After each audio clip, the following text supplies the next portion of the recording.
आज डिब्रूगढ़ एसटी के आंदोलन 30 साल से साय बागान के लोग, यहाँ के आदिवासी लोग 30 साल से एसटी के आंदोलन चलिए है। कोनो सरकार गुरुत्व नहीं दिल। यहाँ पॉलिटिक्स के बात भी नहीं है। कांग्रेस भी कोनो नहीं कर लो और आज बीजेपी भी कोनो नहीं करे। ये आंदोलन हमारे जनजाति के आंदोलन, ये आंदोलन हमारे अधिकार लगे, न्याय प्राप्य लगे। यहाँ कोनो आदित्य खाकलारिकार दम नहीं चली। कोनो आदित्य खाकलारिकार डिक्टेशन में ये आंदोलन नहीं चली और कोनो आदित्य खाकलारिकार एनओसी भी नहीं लगे। शाह जनजाति आदिवासी असम के सबसे लार्जेस्ट पॉपुलेशन, सबसे लार्जेस्ट कम्युनिटी। এখন आदित्य खाकलारी बोली है जो हमारे पॉपुलेशन ता बेसी है तो एसटी दीते न लगे और हमारे डिमांड जो हमारे पॉपुलेशन बेसी तो हमारे समस्या भी बेसी तो फार्स्ट एसटी हमारे के दीते लगे। फार्स्ट एसटी शाह जनगोष्ठी आदिवासी के दीते लगे। ये सरकार के हमारे डिमांड लगे। बीजेपी सरकार के जितना भी इंटेलिजेंस है यहाँ हिसाब करते यदि पारा जाए हिसाब कर दीते लगे तो किमान मानुष है। तिनसुकिया के आंदोलन तार पीछे डिब्रूगढ़, तार पीछे सारा आसाम में आंदोलन है।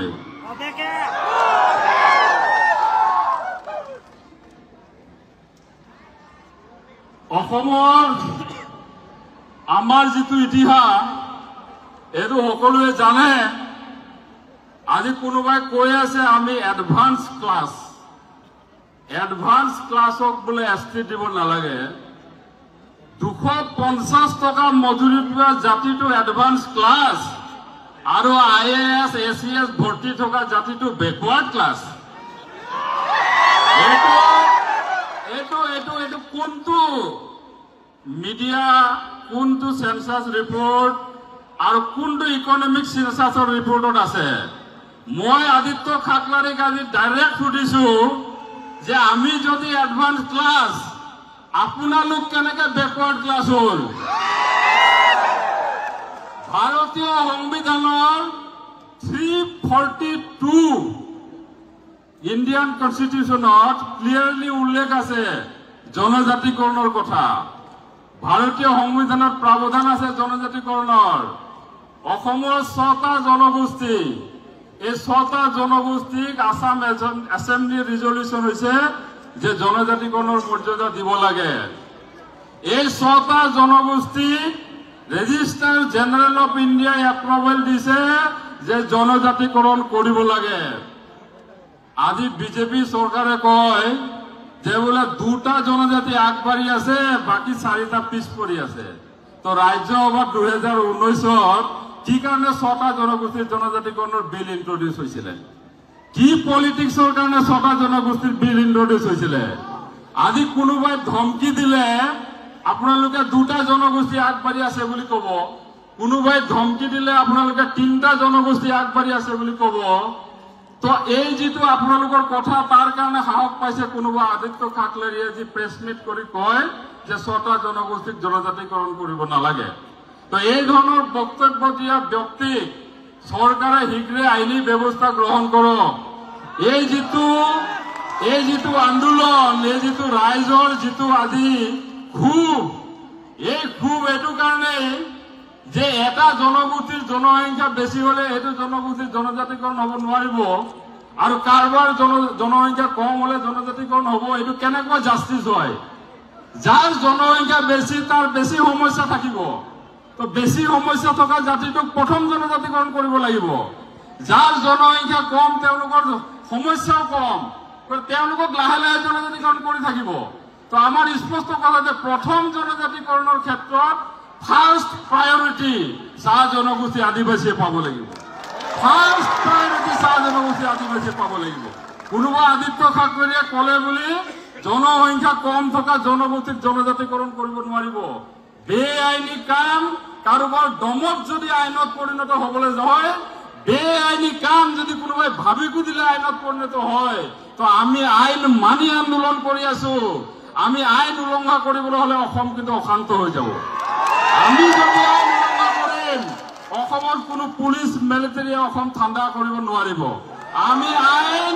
আমি আইনত থাকি আইনৰ গণ্ডিত থাকি আন্দোলন কৰি আছো। আৰু এই আন্দোলনটো কোনেও ভাবিব নালাগে যে শান্তিপূৰ্ণ আন্দোলনটো আমি কেতিয়াবা কাৰোবাৰ ভাবুকিত ভয় কাম। কোনোবাই ৰাতি আন্দোলন কৰে, আমি দিনত আন্দোলন কৰিছো। হিচাপ কৰিবলৈ দিগদাৰ নহয়। ৰাতিটো 2000 মানুহ 20,000 মানুহ বুলি কৈ দিব পাৰে, কোনেও গমেই নাপাব। মিডিয়াই চলি আছে, যি চলাই চলি থাকিব। কিন্তু ইয়াত মিডিয়াই মিছা কথা কব নোৱাৰে। ইয়াত যিয়ে মিডিয়া আহক, ইয়াত কোনো মিডিয়াই কব নোৱাৰে যে বোলে ইয়াত 5000 মানুহ হৈছে। ইয়াত মিডিয়াই মিছা কথা কব নোৱাৰে, কাৰণ আমাৰ আচাৰ বিষয় বিভাগে আজি 4টা ড্ৰোন ঘূৰাই আছে ওপৰত। কোনোবাই ফাঁকি দিব বুলি সেইকাৰণে আমিও আজি 4টা ড্ৰোন ঘূৰাই ৰাখিছো ওপৰত। 6টা ঘূৰি আছে। তো এইটো 20,000 মানুহৰ আন্দোলন, 5,000 মানুহৰ আন্দোলন বুলি মিডিয়াত চলাই লাভ নাই। এইটো লাখৰ ওপৰ মানুহৰ আন্দোলন হয়। আৰু এই আন্দোলনটোক চৰকাৰে গুৰুত্ব দিয়া দৰকাৰ আছে। এই আন্দোলনটোক চৰকাৰে মৰ্যাদা দিয়া দৰকাৰ আছে। এই আন্দোলনটোৰ ভাষা চৰকাৰে বুজি পোৱা দৰকাৰ আছে। আৰু যদি বুজি নাপায়, 2026ও বহুত বেছি দূৰত নাই। মাটিৰ পট্টা দিম বুলি ক'লে নহব। অৰুণোদয় 1, অৰুণোদয় 2, অৰুণোদয় 3 পাৰ হৈ গুচি গল। বাগানৰ মানুহ মাটিৰ পট্টা পালে নেকি? তো মাটিৰ পট্টা দিম বুলি ক'লে নহব, মাটিৰ পট্টা দিব লাগিব। আৰু অকল মাটি পট্টা নহয়, যিবিলাক ভূমিহীন মানুহ আছে তেওঁলোকক ভূমিৰ ব্যৱস্থাও কৰি দিব লাগিব। যাৰ মাটিয়ে নাই সি পট্টা ক'ৰ পৰা পাব? মাটি নাথাকা মানুহক মাটিও দিব লাগিব, তাৰ পিছত পট্টা। লেণ্ডলেছ হৈ আছো লাষ্ট 200 years। অসমত কোনোবা মানুহ আছে নেকি, কোনোবা জাতি আছে নেকি, কোনোবা জনজাতি আছে নেকি যি 200 years এইটো অসমত থাকি লেণ্ডলেছ হৈ আছে? এনেকুৱা কোনো জাতি নাই। তাৰ পিছত আমাক কয় বোলে এডভান্স ক্লাছ। তো কেনেকুৱা এডভান্স ক্লাছ? এইটো মই ভাবো যে কোন সেন্সাস ৰিপৰ্টত এইটো আহিছে, এইটো আদিত্য ঠাকৰে ডাঙৰীয়াই প্ৰেছ মিট দি ৰাজহুৱা কৰি দিব লাগে।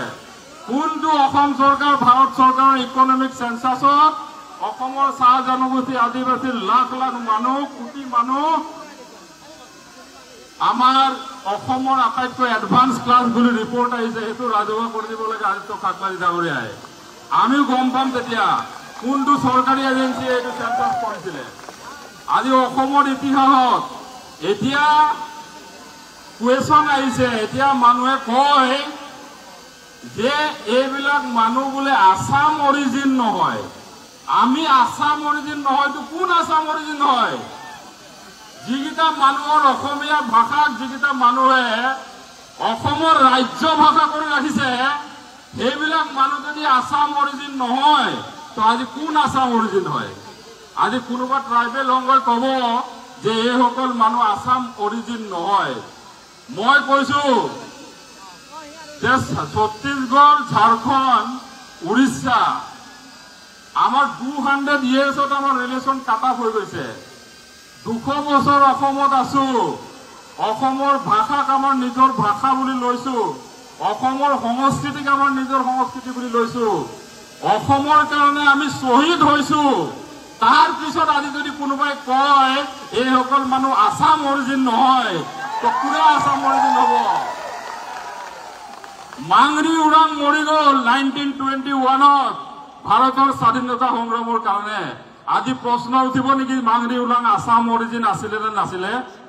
মাংৰি উৰাং 21ত শ্বহীদ হল।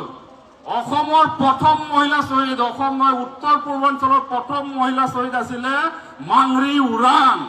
আৰু আজি এইটো জাতিক প্ৰশ্ন কৰে বোলে এইটো আসাম অৰিজিন নহয়, তো কোন হয় আসাম অৰিজিন? কি দিয়া নাই এইটো জাতিয়ে?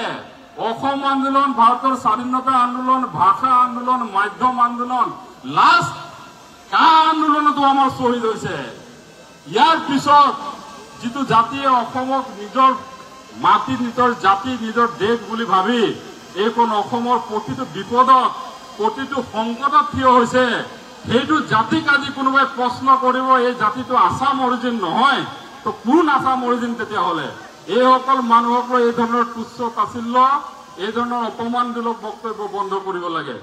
আৰু মই কওঁ, অসমত এটা সময়ত এটা ৰিপৰ্ট গ'ল যে 36টা জাতিক জনজাতিকৰণৰ মৰ্যাদা দিব লাগে।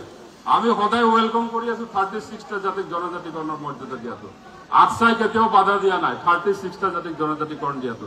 চৰকাৰকো আমি কৈছো যে 36টাক জনজাতিকৰণ কৰিলে আমাৰ আপত্তি নাই, কিন্তু এটা কথা কৈছো, সেই ৰিপৰ্ট ভুল আছিলে, সেই ৰিপৰ্ট শুদ্ধ ৰিপৰ্ট নাছিলে।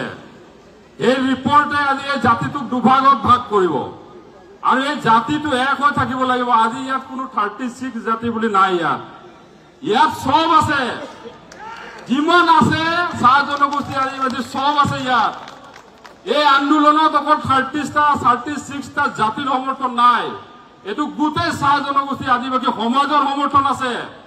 আৰু সেই ভুল ৰিপৰ্টৰ কথা সদায় কৈ কৈ জাতিটোক দুভাগৰ চেষ্টা নকৰিব। সমগ্ৰ চাহ জনগোষ্ঠী আদিবাসী সমাজ 200 বছৰ আগত অসমত আহিছে।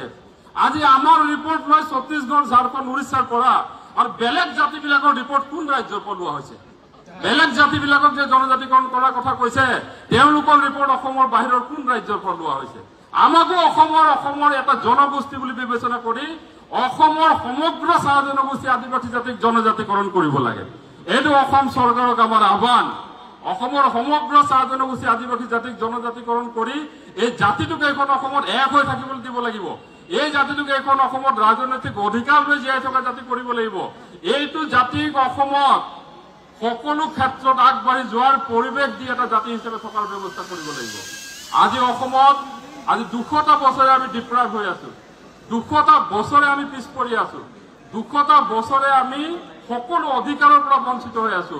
আমাৰ মাজত চৰকাৰী চাকৰিয়াল নাই, সামান্য চৰকাৰী চাকৰিয়াল। অন্য জাতি জনগোষ্ঠীৰ লগত যদি হিচাপ কৰা যায়, তেতিয়াহ'লে আমাৰ মাজত থকা চৰকাৰী চাকৰিয়াল আৰু বেলেগ জনগোষ্ঠীৰ চৰকাৰী চাকৰিয়াৰ মাজত আকাশ পাতাল পাৰ্থক্য থাকিব। এইটো জাতি আজি তাৰিখত আজি IAS কেইজন আছে, ACS কেইজন আছে, আনকি যিটো চাহ উদ্যোগ এইটো জাতিয়ে বনালে, সেই চাহ উদ্যোগটোত মেনেজাৰ কেইজন আছে? এই চাহ উদ্যোগটোক আজি এটা সংকটৰ কথা কৈ থকা হৈছে। গতিকে চাহ উদ্যোগ আৰু চাহ জনগোষ্ঠীৰ ৰাইজৰ কাৰণে অসম চৰকাৰে লাষ্ট আজিলৈকে 77টা বছৰত জনগোষ্ঠীটোৰ কাৰণে যিমান কাম কৰিব লগা আছিলে, যদি কৰা হলে আজি আমাৰ মাজতো হয়তো বহুত IAS ওলালেহেঁতেন, বহুত ACS ওলালেহেঁতেন। বাগানত শিক্ষা ব্যৱস্থা ভাল নহয়, বাগানত স্বাস্থ্যৰ ব্যৱস্থা ভাল নহয়, সকলো ক্ষেত্ৰৰ পৰা আমি পিছ পৰি আছো।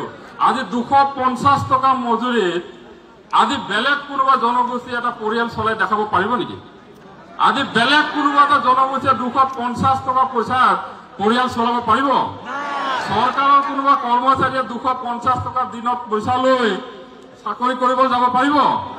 তো আমাক কিয় বাধ্য কৰি থকা হৈছে 250 টকাত বাগান চলাই ৰাখিবলৈ, চাহ উদ্যোগ জীয়াই ৰাখিবলৈ?